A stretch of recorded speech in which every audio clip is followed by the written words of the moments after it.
Hello everyone, चलिए शुरू करते हैं आज का लेक्चर। और हम पढ़ रहे थे पॉपुलेशन इकोलॉजी, जिसमें आज हम डिस्कस करने वाले हैं एज पिरामिड्स,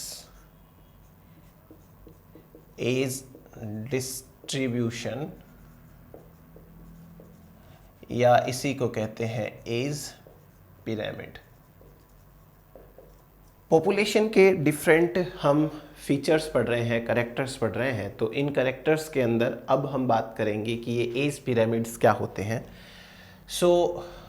आप सबसे पहले एक चीज़ समझिए, जैसे कि ये कोई पॉपुलेशन है, किसी भी स्पीसीज़ की है, हो सकता है ये ग्रास हॉपर्स है, हो सकता है ये ह्यूमंस है, हो सकता है ये डियर्स हैं, एलिफेंट्स है, कोई भी एक पॉपुलेशन है गिवन स्पीसीज़ की। ठीक है। अब अगर हम डिफरेंट पॉपुलेशंस को कंपेयर करें तो हमें थोड़ा सा डिफ़िकल्टी होती है, क्योंकि अलग अलग स्पीसीज़ के अलग अलग फीचर्स होते हैं। फॉर एग्ज़ाम्पल, आप ग्रास हॉपर्स को ह्यूमंस के साथ में कंपेयर नहीं कर सकते, क्योंकि ग्रास हॉपर अलग टाइप के ऑर्गेनिजम्स हैं, ह्यूमंस अलग टाइप के ऑर्गेनिजम्स हैं। उसी तरीके से आप अलग अलग स्पीसीज़ को जब कंपेयर करेंगे तो आपके सामने कुछ प्रॉब्लम्स आएंगी। लेकिन इकोलॉजी के अंदर एज डिस्ट्रीब्यूशन एक ऐसा फीचर है जिसके बेसिस पे हम ऑर्गेनिजम्स की पॉपुलेशंस को कंपेयर कर सकते हैं। बट इसके लिए हमको क्या ध्यान में रखना पड़ेगा, देखते हैं। तो मैंने आपसे ये कहा कि मान लीजिए कि ये कोई भी एक स्पीसीज़ की पॉपुलेशन है। अब हमें इस पॉपुलेशन में 3 टाइप की एज देखने को मिलती है। 3 टाइप्स ऑफ एजेस, 3 टाइप की। जैसे पहला टाइप है वो सारे के सारे मेंबर्स जो अभी रिप्रोडक्शन के लिए मैच्योर नहीं हुए हैं, यानी हम बात कर रहे हैं उन मेंबर्स की जो इमैच्योर है, जिनका जनरेशन टाइम का इंटरवल चल रहा है अभी, और ये रिप्रोडक्शन करने के लिए कैपेबल नहीं है। यानी हम बच्चों की बात कर रहे हैं या इमैच्योर मेंबर्स की बात कर रहे हैं। तो इस टाइप के मेंबर्स को हम कहते हैं प्री रिप्रोडक्टिव एज। ये प्री रिप्रोडक्टिव है, रिप्रोडक्शन से पहले की, तो आप इसको बोल सकते हो इमैच्योर मेंबर्स।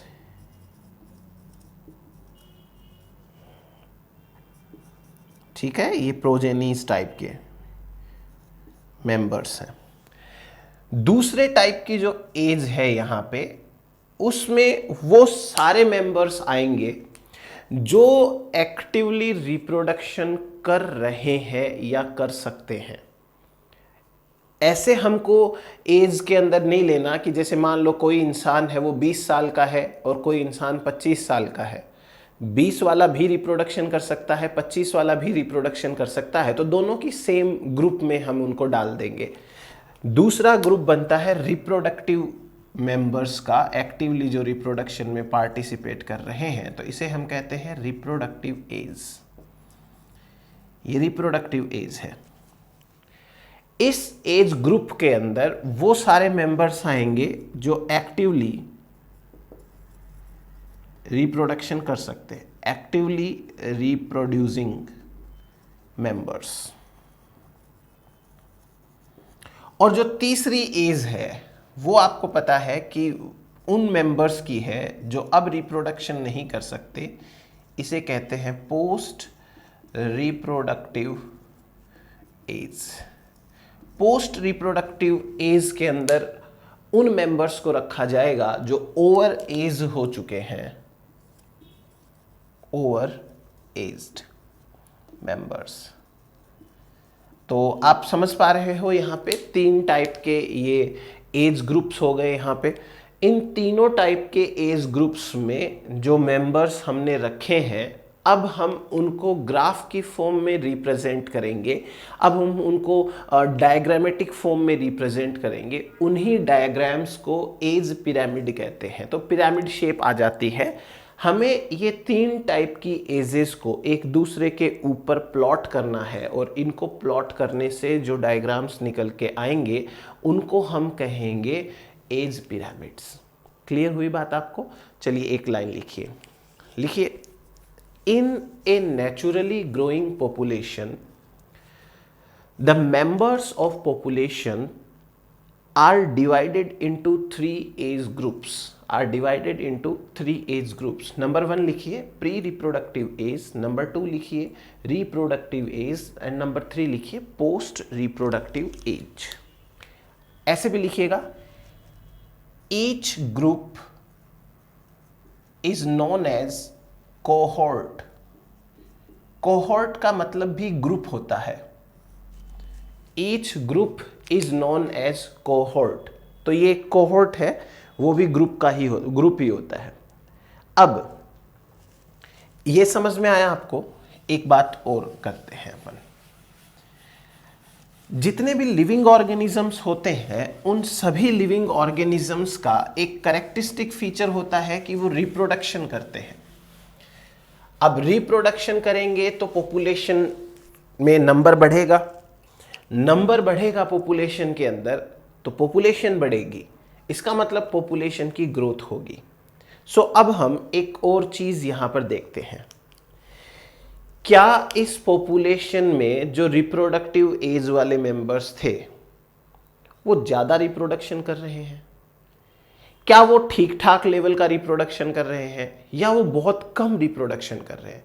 मेरी बात को ध्यान से समझने की कोशिश करिए कि हम बात कर रहे हैं कि इस पॉपुलेशन के मेंबर्स की रिप्रोडक्शन एबिलिटी कितनी है, ये अपनी बॉडी की कितनी एनर्जी रिप्रोडक्शन में लगाते हैं, इंट्रिंसिक रेट ऑफ ग्रोथ को कितना यूज कर पाते हैं, कितनी आर वैल्यू ये अपनी रिप्रोडक्शन में यूज करते हैं। लिखिए एक लाइन, लिखिए on the basis of their reproduction ability, on the basis of their reproduction ability, populations are of 3 types. Populations are of 3 types. Number 1, more reproducing population, लिख लीजिए आप भी साथ साथ, more reproducing population. नंबर 2 लिखिए intermediate reproducing population. Number 3 में लिखिए less reproducing population. 3 तरीके की पॉपुलेशन हो गई, ज्यादा रिप्रोडक्शन, ठीक ठाक रिप्रोडक्शन, और बहुत कम रिप्रोडक्शन। आगे लिखिए, when different ages of a population are plotted over each other, the resulting diagrams are known as population. The resulting diagrams are known as age pyramids. तो उनको एज पिरामिड्स कहते हैं। अब types of age pyramids, types की बात करते हैं।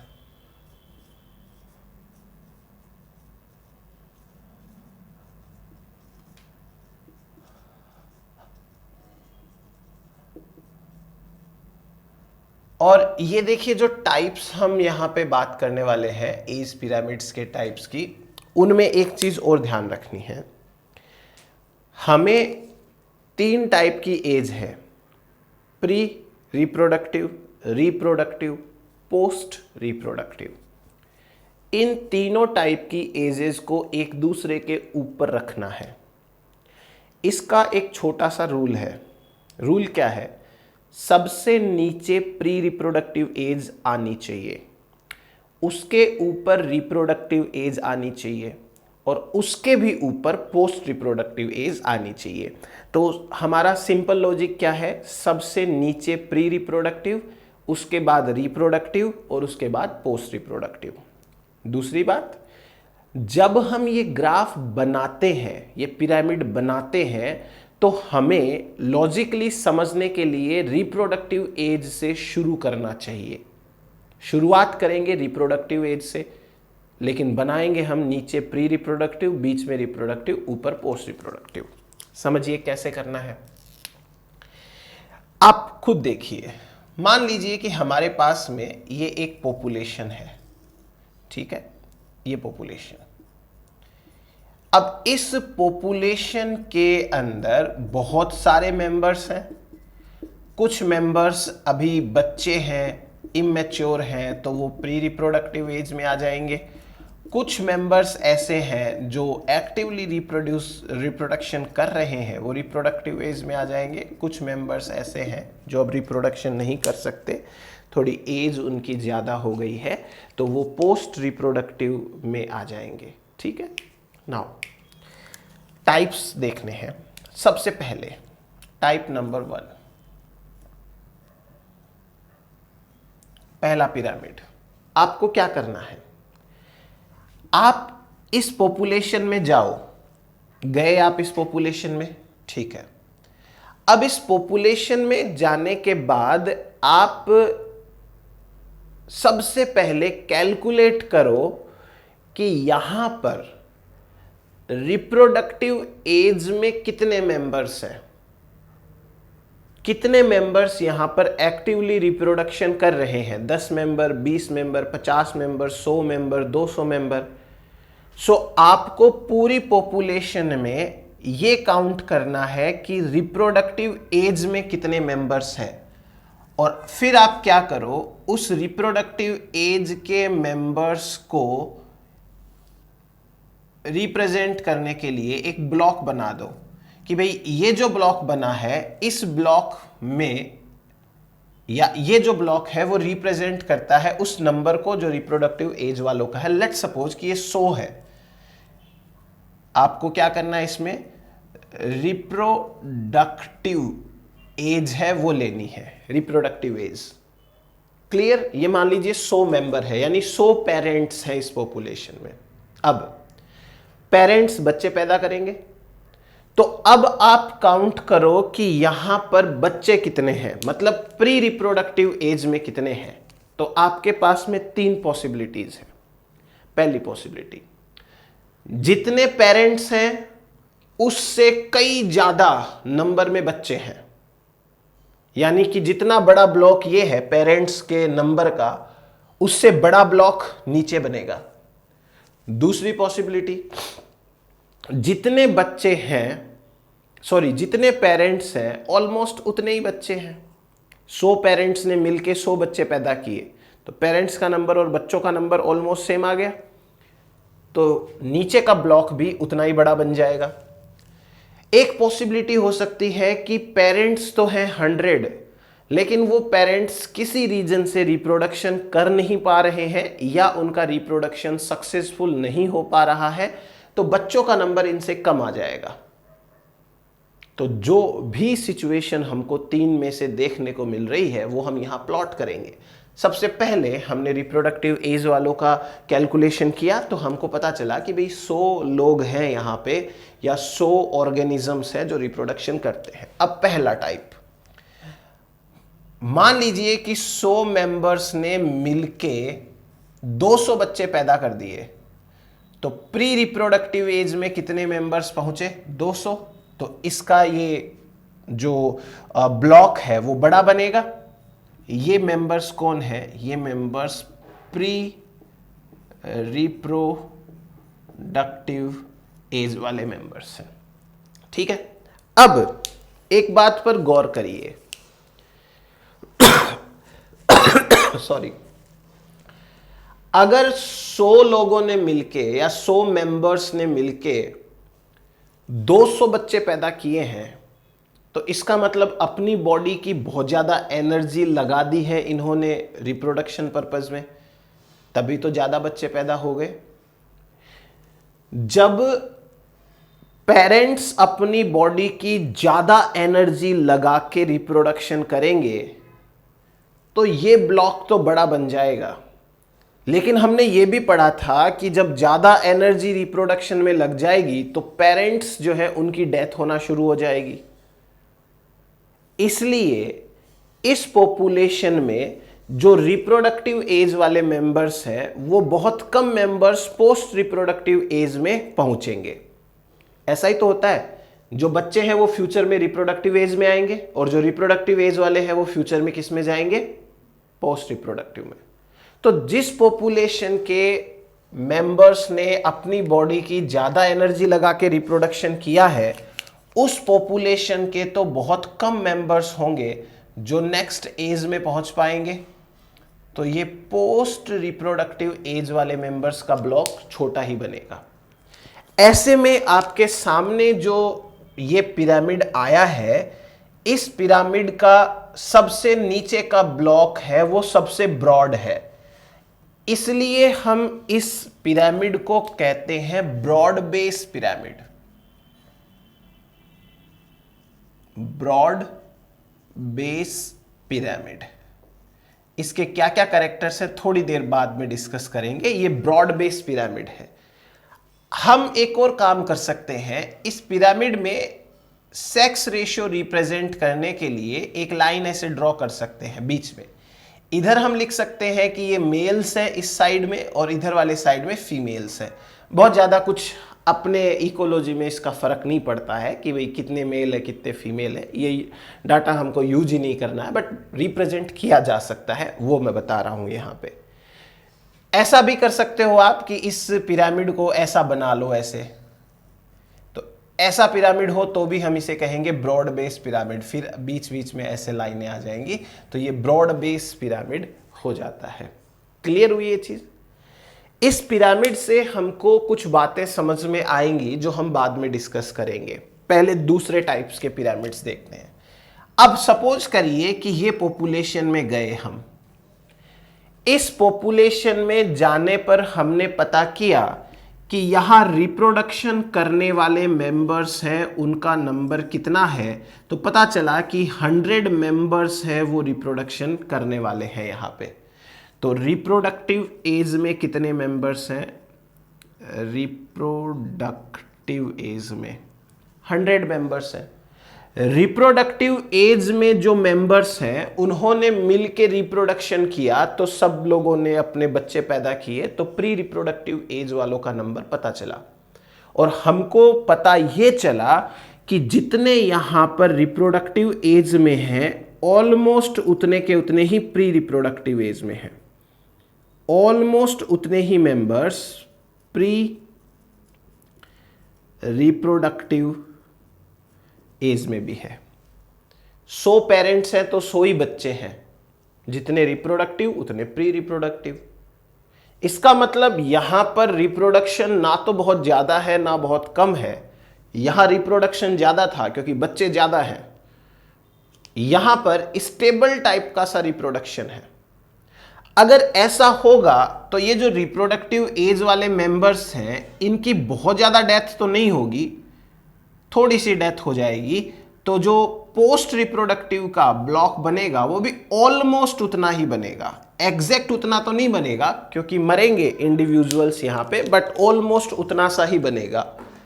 सो ये वाला ब्लॉक या ये वाला जो ग्राफ आ रहा है उसमें ऑलमोस्ट इक्वल मेंबर्स हैं सभी एज ग्रुप्स के अंदर। इसको कहते हैं बेल शेप्ड पॉलीगन।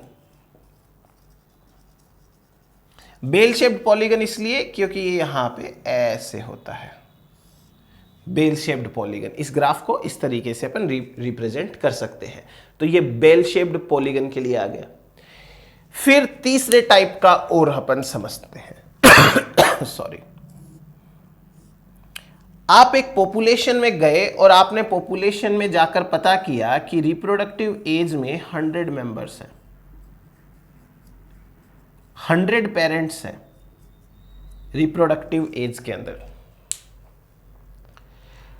इन मेंबर्स ने किसी रीजन से उतना रिप्रोडक्शन नहीं किया जितना करना चाहिए था।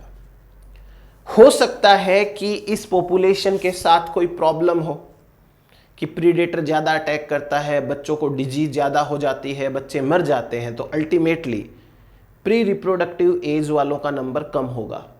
ऐसा भी हो सकता है कि कुछ कंट्रीज ऐसी हैं ह्यूमंस की जहां पर लोग टेक्नोलॉजी के पीछे ज़्यादा भाग रहे हैं, रिप्रोडक्शन वो कम कर रहे हैं। जापान एक इसका एग्जाम्पल हो सकता था पहले कभी, तो वहाँ बूढ़े ज़्यादा थे, बच्चे कम थे, जवान कम थे। इस पॉपुलेशन में पता चला कि जो रिप्रोडक्टिव एज वाले मेंबर्स हैं उन्होंने कम रिप्रोडक्शन किया, तो प्री रिप्रोडक्टिव एज में काफी कम मेंबर्स पहुंचे। और क्योंकि यहां पर एनर्जी रिप्रोडक्शन में ज्यादा लगाई नहीं है, तो बूढ़े ही बूढ़े इकट्ठे हो गए इस पॉपुलेशन के अंदर। सो पोस्ट रिप्रोडक्टिव एज में मेंबर्स हैं वो ज्यादा हो गए। यहां पे ऐसे ग्राफ को, ऐसे पिरामिड को हम कहते हैं अनशेप्ड। अनशेप्ड उल्टा मटका जैसे होता है, इसको आप ऐसे लिख सकते हो, ये अनशेप्ड का पिरामिड आता है। तो एज पिरामिड बेसिकली 3 टाइप के होते हैं, broad base, bell shaped, unshaped. एक बात, ह्यूमन के लिए ऐसा कुछ नहीं है कि इनमें से कोई सा फिक्स टाइप का पिरामिड है। ये डिपेंड करता है अलग अलग कंट्रीज के ऊपर। कुछ कंट्रीज ऐसी हैं जहां के ह्यूमन बीइंग बहुत ज़्यादा रिप्रोडक्शन करते हैं, चाइना, इंडिया टाइप की ले सकते हैं अपन। तो यहाँ पर रिप्रोडक्शन बहुत ज़्यादा हो रहा है, तो पेरेंट्स से भी ज़्यादा नंबर इनका आ जाता है। कुछ कंट्रीज ऐसी हो सकती हैं जो बहुत सोच समझ के भाई स्टेबल रिप्रोडक्शन करते हैं, ना बहुत ज़्यादा बच्चे पैदा करते हैं ना कम करते हैं। कुछ कंट्रीज ऐसी भी हो सकती हैं। इन तीनों ग्राफ से हमको पहली बात तो ये समझ में आ रही है कि जिस पॉपुलेशन में बच्चों का नंबर ज़्यादा होगा, तो नेक्स्ट टाइम यही बच्चे पेरेंट्स बनेंगे तो पेरेंट्स का नंबर ज़्यादा होगा। फिर अगली बार ज़्यादा पेरेंट्स होंगे तो और ज़्यादा बच्चे पैदा होंगे। इसलिए आप इस पॉपुलेशन को कह सकते हो ग्रोइंग पॉपुलेशन। ये ग्रोइंग पॉपुलेशन होती है। दूसरा, इस पॉपुलेशन को आप स्टेबल पॉपुलेशन कह सकते हो, क्योंकि जितने प्री रिप्रोडक्टिव एज में हैं वही मेंबर्स आगे जाकर के रिप्रोडक्टिव एज में पहुंचेंगे, तो ये स्टेबल पॉपुलेशन होती है। देन उसके बाद में इस पॉपुलेशन को डिक्लाइनिंग पॉपुलेशन कहेंगे या डाइंग पॉपुलेशन कहेंगे, क्योंकि रिप्रोडक्टिव एज वालों ने कम बच्चे पैदा किए तो फ्यूचर में पेरेंट्स कम होंगे, वो कम पेरेंट्स और कम बच्चे पैदा करेंगे तो नेक्स्ट टाइम और कम पेरेंट्स होंगे। सो ये पॉपुलेशन कहलाती है डिक्लाइनिंग पॉपुलेशन। ठीक है, डिक्लाइनिंग पॉपुलेशन। सो कहने का मतलब ये हो गया कि अब हमारे पास यहां पर 3 टाइप की पॉपुलेशन है, growing population, stable population, declining population. और ये आपके ब्रॉड बेस, बेल शेप्ड या अनशेप्ड टाइप के ग्राफ बन जाते हैं। क्लियर हुआ? ये बनाते कैसे हैं? पहले रिप्रोडक्टिव एज को देखते हैं, उसके रेस्पेक्ट में प्री रिप्रोडक्टिव एज वाले मेंबर्स कितने हैं, एंड देन फाइनली हम एक आइडिया लेंगे कि भाई पोस्ट रिप्रोडक्टिव एज में कितने मेंबर्स होते हैं। चलिए ये बना लीजिए। इसको बनाने के बाद हम एक बार फिर से कंपेयर करेंगे कि भाई कितने कितने मेंबर्स हैं और क्या क्या इनकी कैरेक्टर्स और हैं। हो गया ये? ठीक है।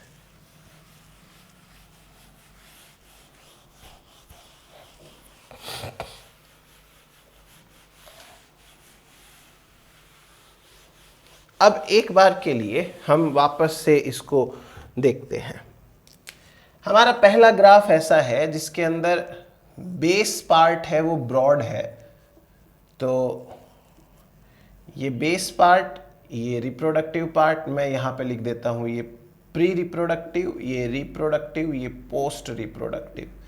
एक पॉपुलेशन ऐसी है जिसमें ऑलमोस्ट इक्वल है तीनों पार्ट, तो प्री रिप्रोडक्टिव और पोस्ट तीनों एक है। और ये कुछ ऐसी सी पॉपुलेशन है जिसमें रिप्रोडक्टिव में कम मेंबर्स है, प्री में कम मेंबर्स है, और रिप्रोडक्टिव में कम मेंबर्स है, पोस्ट रिप्रोडक्टिव में ज़्यादा मेंबर्स होते हैं। ठीक है, अब यहाँ से कुछ इनके फीचर्स हैं वो हम लिखेंगे एक एक करके।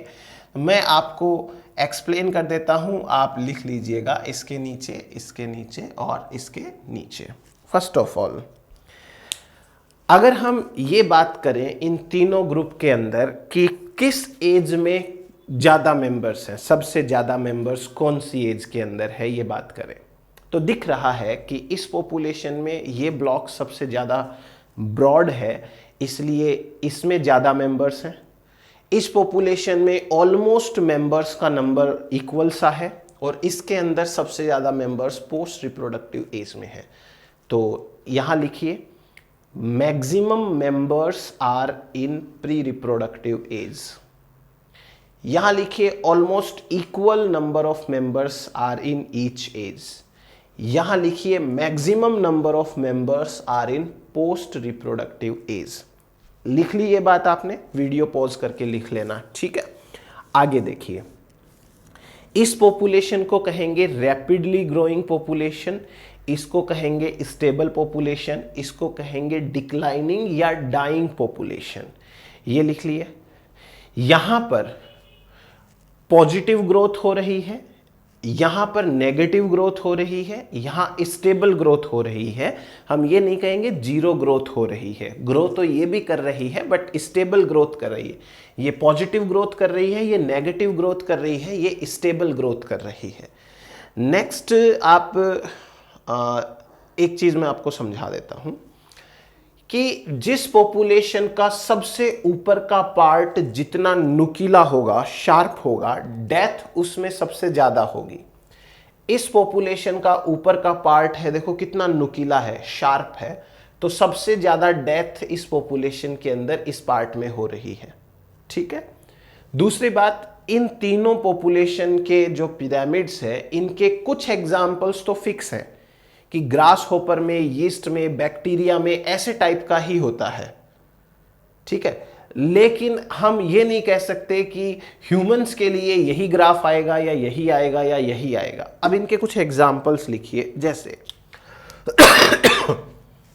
इसमें एग्जाम्पल लिखिए, यीस्ट, ग्रास होपर, यीस्ट हो गया, ग्रास होपर हो गया, house fly,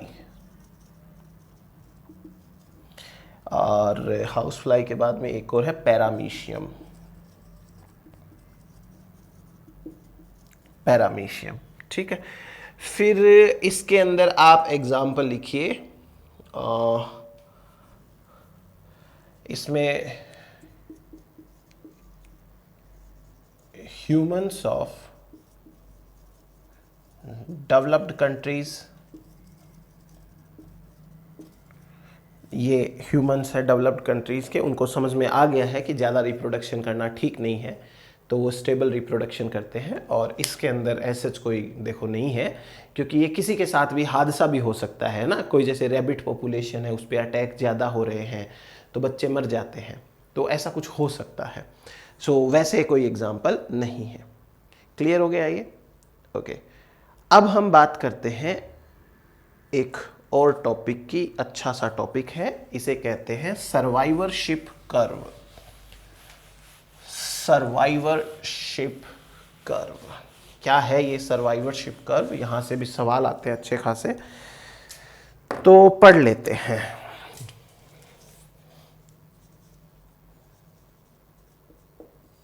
survivorship curve. Survivor का मतलब होता है जिंदा बचना, कर्व का मतलब ग्राफ है। अगर आप एक पॉपुलेशन के मेंबर्स को उनकी सर्वाइवल के हिसाब से ग्राफ में रिप्रेजेंट कर दो कि कितने मेंबर्स प्री रिप्रोडक्टिव एज में हैं जो सर्वाइव कर रहे हैं, फिर उनमें से कितने मेंबर्स अगली एज में पहुंचे, उनमें से कितने मेंबर्स अगली एज में पहुंचे, तो हम उन्हें कहते हैं सर्वाइवरशिप कर्व। इसका मतलब पॉपुलेशन के मेंबर्स की सर्वाइवल को हमें ग्राफ में रिप्रेजेंट करना है। बात समझ में आई? चलो एक लाइन लिखो। A survivorship curve is a graphical representation of the numbers of individuals alive in a population at various ages, अलग अलग एज में।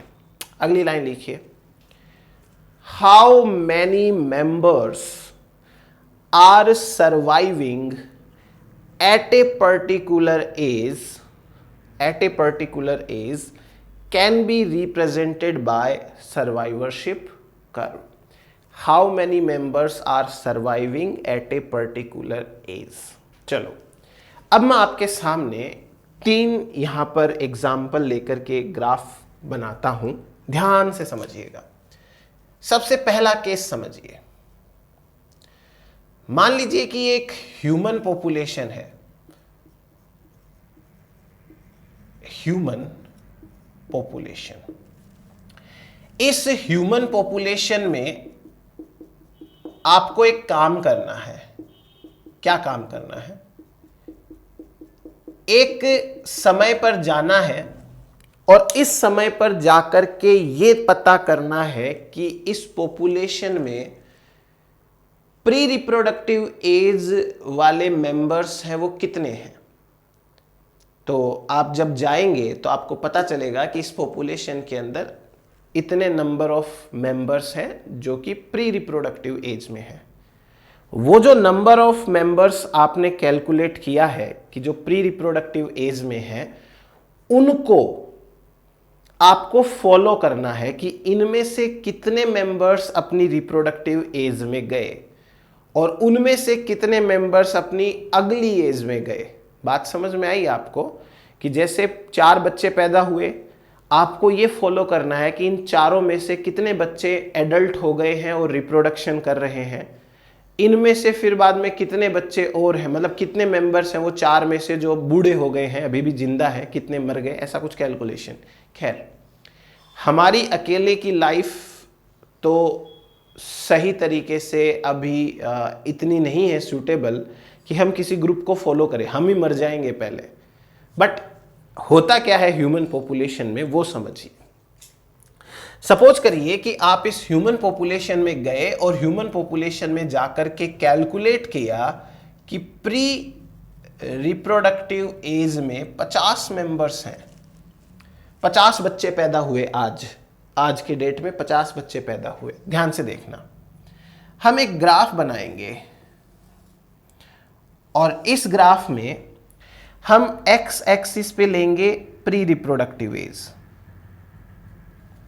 प्री रिप्रोडक्टिव एज, यहां तक प्री रिप्रोडक्टिव एज है, इसके बाद में यहां तक रिप्रोडक्टिव एज रहेगी, रिप्रोडक्टिव एज रहेगी और बाद में पोस्ट रिप्रोडक्टिव एज चालू हो जाएगी। आई बात समझ में? जैसे 0 ईयर से लेके मान लीजिए कि भाई 18 ईयर्स तक, फिर बाद में 18 से लेट सपोज 60 ईयर्स तक या 65 ईयर्स तक, उसके बाद में आगे की एज है। ऐसे तो इस एक्सिस पे हमने प्लॉट करी है एज। इस एक्सिस के ऊपर हम प्लॉट करेंगे number of members surviving in a particular age. Number of members का नंबर है वो कितना है। एक चीज देखते हैं यहां पर। हमको पता चला कि इस पॉपुलेशन में 50 मेंबर्स प्री रिप्रोडक्टिव एज में है जिनका आज ही बर्थ हुआ है। तो ये 50 का पॉइंट यहां बना देता हूं मैं। 50 मेंबर्स हैं वो आज 0 ईयर के हैं। ठीक, अब देखना, क्योंकि ये स्पीसीज ह्यूमन ऐसी स्पीसीज है जिसके कुछ कैरेक्टरिस्टिक फीचर्स हैं, जैसे रिप्रोडक्शन कम करती है, एक बार में एक ही बच्चा पैदा हो सकता है, उस बच्चे की बहुत ज़्यादा पेरेंटल केयर की जाती है ना। तो ऐसे में जो ये 50 बच्चे पैदा हुए हैं, इन 50 बच्चों की पेरेंटल केयर बहुत अच्छी होगी। पेरेंटल केयर अगर अच्छी होगी तो ये 50 के 50 बच्चे हैं, बड़े हो जाएंगे, एडल्ट हो जाएंगे और अपनी रिप्रोडक्टिव एज में पहुंच जाएंगे। किसी की डेथ नहीं हुई, हाँ कोई हादसा हो जाए, कोई बहुत ज़्यादा बड़ी किसी के साथ बीमारी हो जाए, एक्सीडेंट में मर जाए तो बात अलग है, वरना जो बच्चा पैदा हुआ है वो सरवाइव करता है।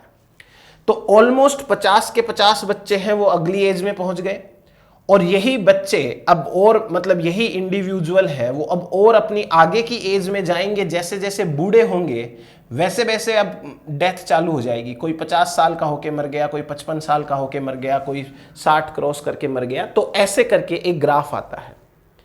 ये ग्राफ समझ में आ गया आपको कि ये ग्राफ हमको ये बताता है कि ऐसी पॉपुलेशंस जो होती हैं इनके अंदर जितने बच्चे प्री रिप्रोडक्टिव एज में है ऑलमोस्ट उतने के उतने रिप्रोडक्टिव में पहुंच जाते हैं, और बाद में जाकर ये ग्राफ है वो डिक्लाइन होना शुरू करता है। इस ग्राफ को कहते हैं टाइप 1 ग्राफ, इसको कहते हैं हाईली कॉन्वेक्स। तो सर्वाइवरशिप कर्व का टाइप 1 कर्व है वो ऐसा होता है जिसमें जितने बच्चे हैं ऑलमोस्ट उतने अगली एज में पहुंच जाएंगे, फिर धीरे धीरे करके डेथ होगी। क्लियर हुआ? अब दूसरी पॉपुलेशन समझिए। मान लो कि आपने एक ग्रास हॉपर पॉपुलेशन है उसको फॉलो किया, ग्रास हॉपर पॉपुलेशन। इस ग्रास हॉपर पॉपुलेशन के अंदर आप गए और आज की डेट में कितने बच्चे नए पैदा हुए, कितने एग्स नए पैदा हुए हैं वो कैलकुलेट कर लिया आपने। आपको क्या पता चला कि इस पॉपुलेशन के अंदर प्री रिप्रोडक्टिव एज में लेट्स सपोज 10,000 बच्चे पैदा हुए, क्योंकि ग्रास हॉपर है, मैंने बताया था सेमल पैरिटी वाला तरीका, बहुत ज़्यादा बच्चे एक साथ पैदा होंगे, एक ही बार इनको रिप्रोडक्शन करने का मौका मिलेगा तो अपनी बॉडी की ऑलमोस्ट सारी एनर्जी रिप्रोडक्शन में लगा देंगे, ऐसे ऐसे करके। तो जे ग्रास होपर्स ने सब जो पेरेंट्स थे मिलके 10,000 बच्चे पैदा किए। ठीक है, अब इन 10,000 को प्लॉट करते हैं। हम वही करेंगे यहां पर भी कि यहां पर लेंगे, ये है प्री रिप्रोडक्टिव एज, ये है रिप्रोडक्टिव एज और ये है पोस्ट रिप्रोडक्टिव एज। ठीक, बच्चे कितने पैदा हुए यहां पे? 10,000 बच्चे पैदा हो गए, 10,000 अंडे हैं यहां पर, एग्स हैं। तो ये पॉइंट मान लो 10,000 को रिप्रेजेंट करता है। अब आपको पता है कि भाई ये 10,000 बच्चे जैसे ही पैदा हुए नेचर के अंदर किसी एक जगह में, मान लो एक कोई गार्डन था, उस गार्डन के अंदर पेरेंट्स ने 10,000 बच्चे पैदा कर दिए। अब पेरेंट्स मर गए, उस गार्डन में अंडे पड़े हुए हैं चारों तरफ।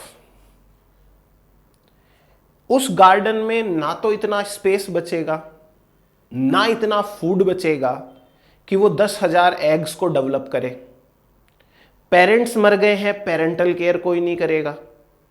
इतने सारे अंडे अगर एक गार्डन के अंदर पड़े रहेंगे तो प्रीडेटर को दिखेंगे आराम से, प्रीडेटर ज्यादा अटैक करेगा। और किसी और रीजन से एनवायरमेंटल कंडीशंस अच्छी नहीं होगी, क्योंकि बच्चे ही हैं, ये अंडे हैं, तो ये खुद का ध्यान तो खुद रख नहीं पाते, पेरेंट्स मर गए हैं तो पेरेंटल केयर करने वाला कोई नहीं है।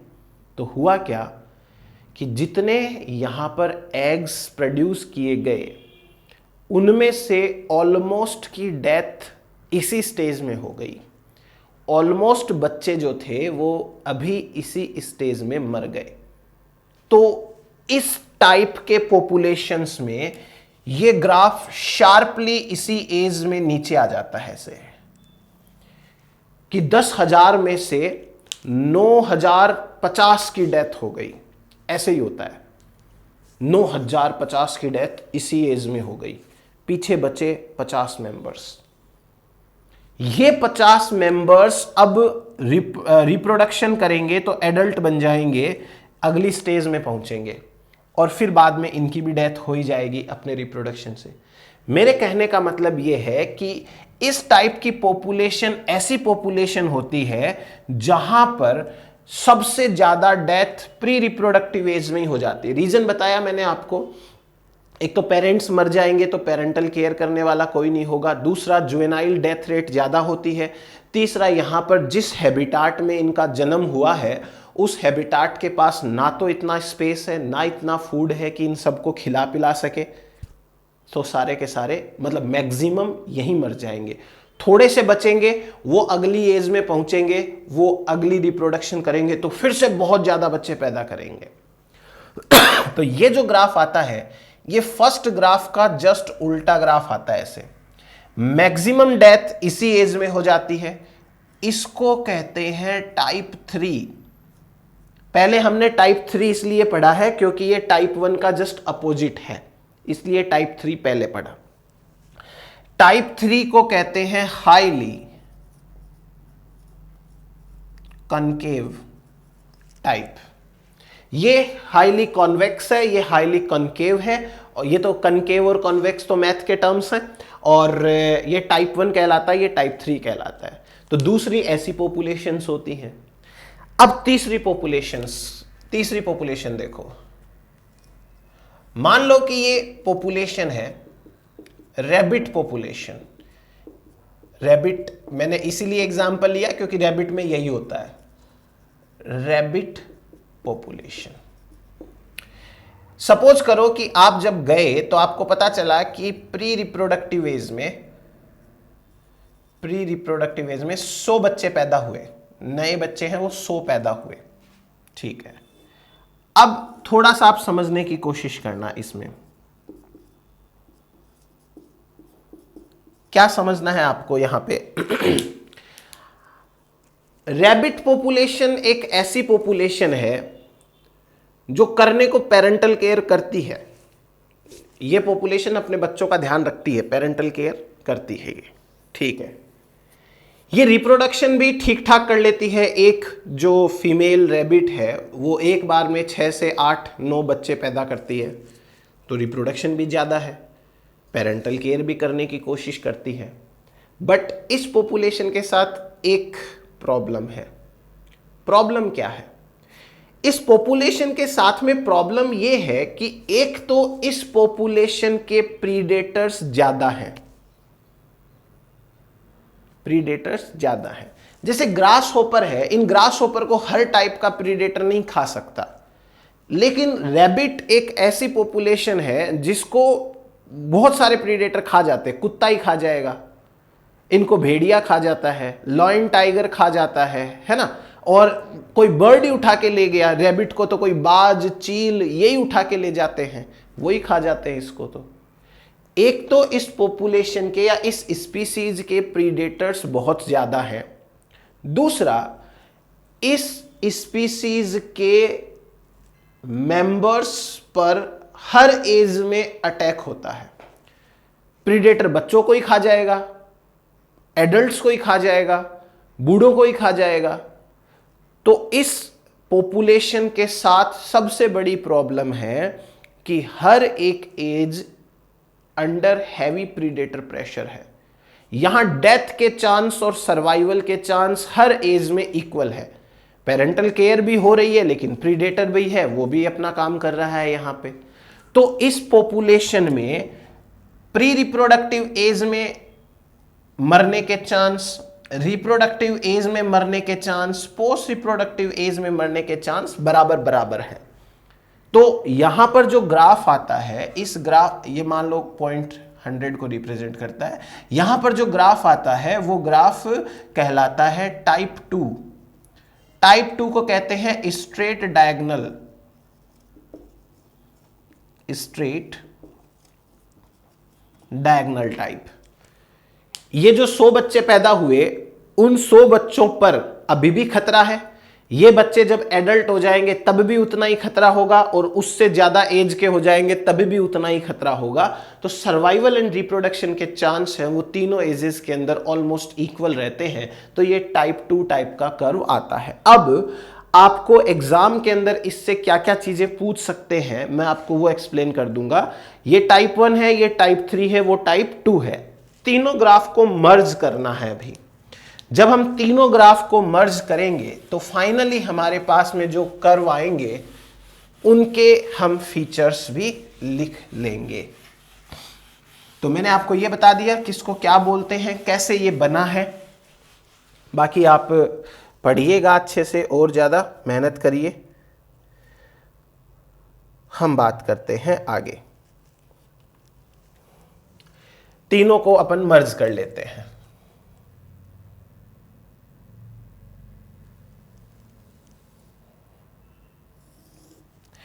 यहां पर है pre reproductive, reproductive, post reproductive, और यहां पर जो है हम वही नंबर लेंगे।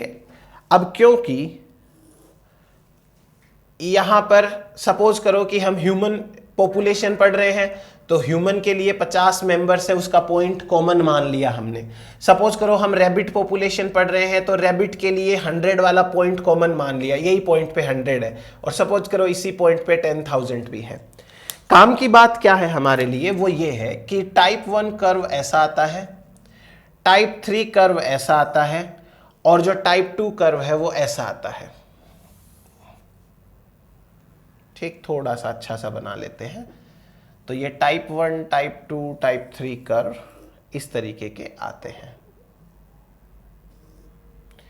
और ये थोड़ा स्ट्रेट सा ऐसे। Okay, now type 1, type 2 and type 3। अब आप हेडिंग डालो पहले हम बात करते हैं टाइप 1 के बारे में, और मैं जो कुछ लिखवा रहा हूं समझा के आपको लिख लेना समझ के। टाइप 1 जो कर्व है उसके क्या क्या फीचर्स हैं, या हम ये कह सकते हैं कि टाइप 1 कर्व वाले स्पीसीज के क्या फीचर्स होते हैं। फर्स्ट ऑफ ऑल, यहां जितने बच्चे प्री रिप्रोडक्टिव एज में है, ऑलमोस्ट अगली एज में पहुंच जाते हैं। इसका मतलब क्या हुआ कि यहां जुवेनाइल डेथ है वो कम है, बच्चों की डेथ कम होती है, और पेरेंट्स अपने बच्चों का खास ध्यान रखते हैं, पेरेंटल केयर करते हैं। तो हम 2 पॉइंट यहां मेंशन करेंगे। पहले लिखिए यहां पर कि juvenile mortality rate is less and parental care is high. लिखा आपने पहला point, juvenile mortality rate is less and parental care is high. आप पूरा लिखना, मैं शॉर्ट में लिख रहा हूं यहां पे, ठीक है। एक बात ये है, ठीक है। अगर हम बात करें इस पॉपुलेशन के अंदर रिप्रोडक्शन की, तो हमने कहा कि देखो बहुत सारे मेंबर्स है, 50 बच्चे ही पैदा किए, इसका मतलब रिप्रोडक्शन कम होता है, नंबर ऑफ प्रोजेनीज कम है यहां पे, तभी तो पेरेंटल केयर होगी। तो दूसरा करेक्टर आप पूरा लिखिए, number of progeny is less and body size of progeny is high. Progeny की बॉडी साइज बड़ी है और नंबर उनका कम है, ठीक है। फिर इसके बाद में एक और चीज हम लिख लेंगे, survival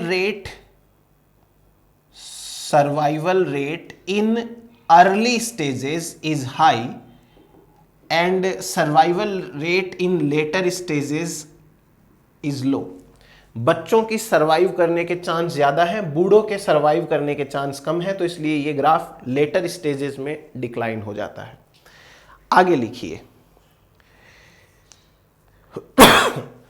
These members inhabit saturated environment। ये सैचुरेटेड एनवायरनमेंट के अंदर रहते हैं, तभी तो ये इस तरीके से फीचर शो करते हैं। क्लियर हो गया। अब एग्जाम्पल लिख लीजिए इनके। एग्जाम्पल में लिखिए ह्यूमन, एक एग्जाम्पल में लिखिए ह्यूमन, एलिफेंट, एक है डाल माउंटेन शीप। ये शीप है डाल माउंटेन जगह से, तो इसका एग्जाम्पल। एक और एग्जाम्पल लिखिए ड्रोसोफिला। अब आपको एक चीज समझा दूं मैं, ड्रोसोफिला में टाइप 1 का कर्व आता है। अब ये आता है मतलब आता है। अब ये दिमाग मत लगाना कि भी ड्रोसोफिला तो इंसेक्ट है, इंसेक्ट्स के अंदर तो टाइप 3 आना चाहिए, नहीं आता। ये ड्रोसोफिला ऐसी ही है, स्पीसीज ये ऐसी है कि ये कम बच्चे पैदा करती है और उनकी ध्यान ज़्यादा रखती है, उनकी पेरेंटल केयर ज़्यादा करती है।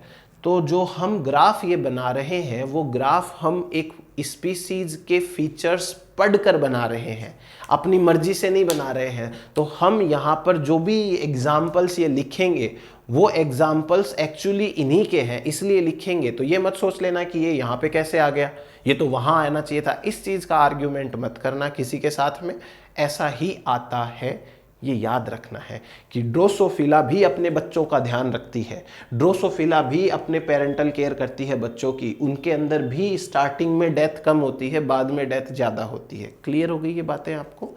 ठीक है, तो ये टाइप 1 के आ गए। अब हम टाइप 1 के बाद में पहले लिखेंगे टाइप 3 का, क्योंकि टाइप 3 है वो उल्टा है इसका, इसलिए पहले हम बात करेंगे टाइप 3 की। टाइप 3, तो टाइप 3 के अंदर इसका उल्टा उल्टा लिख लेते हैं। जैसे जुवेनाइल मोर्टिलिटी रेट है वो ज़्यादा है, ज़्यादातर बच्चे ही अपनी एज में मर गए यहाँ पे, तो हम लिख लेंगे जुवेनाइल मोर्टिलिटी रेट है वो हाई है एंड पेरेंटल केयर कम है। पेरेंट्स ही मर गए बेचारे, तो पेरेंटल केयर करेगा कौन इनकी? एक चीज़। उसके बाद में नंबर ऑफ प्रोजेनी यहाँ पर ज़्यादा पैदा किए जाते हैं, नंबर ऑफ प्रोजेनी ज़्यादा, और बॉडी साइज इनकी प्रोजेनी की कम होती है। ये बात भी ट्रू है। फिर इनके बाद में survival rate in early stages is less and in later stages is high. मतलब हालांकि लेटर स्टेजेस में भी बहुत ज़्यादा हाई नहीं है, बट कंपेरेटिव बात करें अगर अपन, तो अर्ली स्टेज के अंदर कम है और लेटर स्टेज में थोड़ी सी ज़्यादा है। Next, they are also eaten by predators, they are also eaten by predators। next लिखिए, only few reach to reproductive age, number of progenies is high and body size is less, ये लिख लिया होगा। they inhabit unsaturated environment, ये unsaturated environment में रहते हैं। they reproduce early in life so generation time is less, इनका generation time कम होता है। They reproduce early in life so generation time is less, इसमें लिख लीजिए they reproduce later in life so generation time is high, इनका generation time ज़्यादा होता है। ठीक है ना, कई ईयर्स के बाद ये रिप्रोडक्शन करना चालू करते हैं ह्यूमन टाइप के। ओके, इनके अंदर definitely broad base age pyramid आएगा। इनका तो हम कंफर्म नहीं करेंगे कि भाई इनमें कौन सा पिरामिड आ रहा है, बट जो टाइप 3 वाले हैं उनका पिरामिड है वो ब्रॉड बेस आएगा। अब एग्जाम्पल लिखिए, एग्जाम्पल के अंदर लिखिए मैनी फिशेस, पहला एग्जाम्पल ऐसा ही है ये, मैनी फिशेस। दूसरा marine invertebrates, marine invertebrates, marine invertebrates. तीसरा एग्जाम्पल लिखिए सी टर्टल, सी टर्टल। चौथा एग्जाम्पल लिखिए ऑयस्टर। एक एग्जाम्पल लिखिए पेलाजिक फिशेस, पेलाजिक फिशेस। एक एग्जाम्पल लिखिए trees, many trees, many trees. बहुत सारे बच्चे पैदा करते हैं, सारे सीड्स की डेथ हो जाती है लगभग, और बहुत कम सीड्स हैं वो बच पाते हैं। इंसेक्ट्स लाइक ग्रास होपर, जिसका हमने एग्जाम्पल ही लिया था, ग्रास होपर। और बैलेनस ग्लैंडुला, बारनाकल है ये भी लिखिए, बैलेनस ग्लैंडुला। एग्जाम्पल्स ये याद करने हैं, ठीक है ना, ऐसा नहीं है लिख के छोड़ दिए बारनाकल्स, बारनाकल्स। तो ये है टाइप 3 के। अब बात करते हैं टाइप 2 की। सॉरी,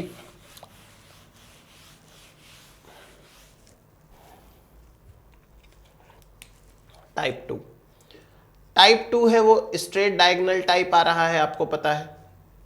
ऐसा ये क्यों आता है? क्योंकि सर्वाइवल और death chances are almost equal in each stage, इसलिए ऐसा आता है।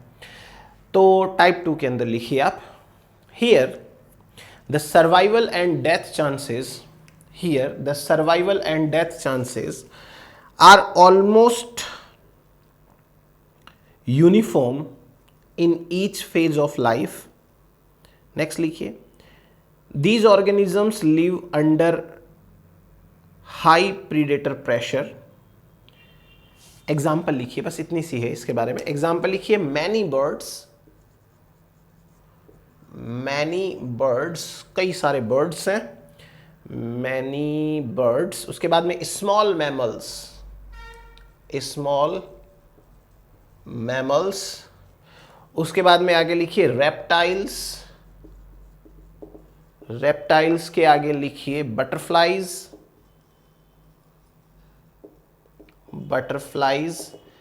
इसके आगे लिखिए हनी बीज का टाइप 2 आता है कर्व, ध्यान रखना. फिर एक एग्जाम्पल लिखिए माइस, रैबिट का हमने एग्जाम्पल लिया ही था, माइस रैबिट आ जाएंगे इसके अंदर.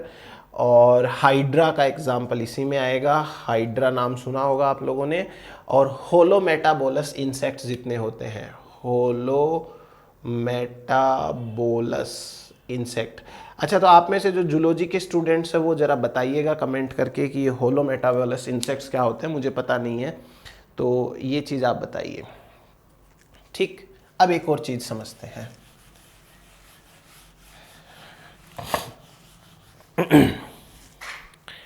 यहां पर ये जो तीनों टाइप के आपको ग्राफ दिख रहे हैं, ये तीनों टाइप के कर्व जनरलाइज्ड कर्व है. जनरलाइज्ड कर्व का मतलब ये होता है कि ये तीनों टाइप के कर्व सिंपली नेचुरल कर्व है, लेकिन ह्यूमन अगर अपना इन्फ्लुएंस स्पीसीज पे डालना शुरू कर दे तो कोई भी कर्व कैसा भी बन जाता है. जैसे सिल्क मोथ, ठीक है, सिल्क मोथ इंसेक्ट है, अगर वो नेचर में रिप्रोडक्शन करेगा तो वो बहुत सारे बच्चे पैदा करेगा और उसके बच्चों की डेथ उसी एज में हो जाएगी. तो सिल्क मोथ का कर्व ऐसा आता है टाइप 3. लेकिन सिल्क मोथ ह्यूमन के लिए बहुत ज़्यादा बेनिफिशियल है, इसलिए ह्यूमन उसकी एक्स्ट्रा केयर करता है. ह्यूमन उसके बच्चों की देखभाल करता है, इंक्यूबेट करता है, अच्छे से उनको फूड कराता है, फीडिंग कराता है ना, तो उनके बच्चों की डेथ नहीं होगी. अगर ह्यूमन प्रोटेक्शन शुरू कर दे बच्चों का तो यही ग्राफ इस ग्राफ में कन्वर्ट हो जाएगा. जैसे ह्यूमन है वो रैबिट को पालना शुरू कर देता है, मान लो रैबिट का केयर करना शुरू, हमने कहा हनी बी है, हनी बी का कर्व टाइप 2 आता है. लेकिन अगर ह्यूमन अपना प्रोटेक्शन दे हनी बी को, बी कल्चर करे, तो यही कर्व ऐसा भी आ जाता है. अगर ह्यूमन ज़रूरत से ज़्यादा अटैक करे तो यही कर्व ऐसा भी आ जाता है. ठीक, तो ये जो कर्व बनाए हैं वो जनरल टाइप के कर्व हैं. ह्यूमन की वजह से कोई भी कर्व कैसा भी शिफ्ट हो सकता है. क्लियर हो गई ये बात आपको? लिखो इसको, लिखिए keep in mind that these are the generalized curve. Many species fit exactly in them and many not. कई सारी स्पीसीज तो एग्जैक्टली इनके अंदर फिट होती है कि इस स्पीसीज का यही कर्व आएगा, एंड मैनी नॉट. नेक्स्ट लिखिए, human can impact the survival of any species, so any curve can be converted into any other. किसी में भी हो सकता है. चलो, अब इतना करने के बाद हम एक और छोटा सा पॉइंट पढ़ते हैं. छोटा सा पॉइंट क्या है? Eli effect. एली इफेक्ट का मतलब क्या होता है? एली इफेक्ट का मतलब होता है कि पॉपुलेशन साइज कम होने की वजह से अगर रिप्रोडक्शन या सर्वाइवल कम हो जाए तो उसे कहते हैं एली इफेक्ट. जैसे मान लो कि 10,000 मेंबर्स हैं एक पॉपुलेशन में, उस पॉपुलेशन में अगर 100 मेंबर्स रह जाएंगे तो ना तो प्रॉपर रिप्रोडक्शन होगा, ना वहां प्रॉपर सर्वाइवल होगी। इसे कहते हैं एली इफेक्ट। इस एली इफेक्ट को मैं आगे वापस एक्सप्लेन करूंगा। इसका ग्राफ आता है इस तरीके का, जो अभी आपको समझ में भी नहीं आएगा और मैं समझाना भी नहीं चाहता। तो ये ग्राफ जो है एली इफेक्ट का, इधर n आता है, इधर 1/n dn/dt का ये कर्व है, इस तरीके का आता है। एली इफेक्ट में आप लिख के छोड़ दीजिए, लिखिए the decline in the reproduction और survival, the decline in the reproduction और survival under the conditions of low population density, under the conditions of low population density is known as Alley effect, is known as Alley effect। तो ये हो गया हमारे पास में population का survivorship curve कैसा होता है और एज पिरामिड कैसा होता है। तो आज की क्लास के अंदर हम इतना ही करेंगे। अगले पॉपुलेशन ग्रोथ हम नेक्स्ट क्लास के अंदर स्टार्ट करेंगे। तब तक आप पढ़िए अपना आराम से और अपना जो नोट्स है वो रेगुलर बनाते जाइए। चलिए मिलते हैं, थैंक यू।